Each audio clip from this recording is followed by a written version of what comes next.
আসসালামু আলাইকুম।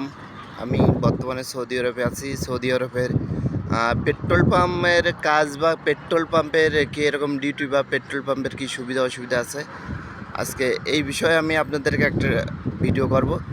এই দেখেন এখানে একটা পেট্রোল পাম্প। আমি এখন যাব পেট্রোল পাম্পে, যেয়ে দেখবো আসলে পেট্রোল পাম্পেই এখানে কাজ করলে কি এরকম বেতন বা এরকম কি পাওয়া যায় এই বিষয়ে।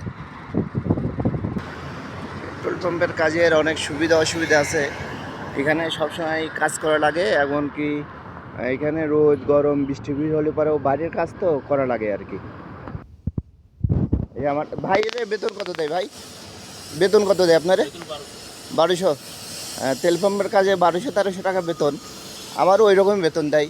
হ্যাঁ, এই দেখেন, যারা বাংলাদেশ থেকে তেল পাম্পের কাজে আসতে চান, তেল পাম্পের কাজে অনেক কষ্ট আছে, এসব বাঙালিরাই করে তেল পাম্পের কাজ। এই মাছচালা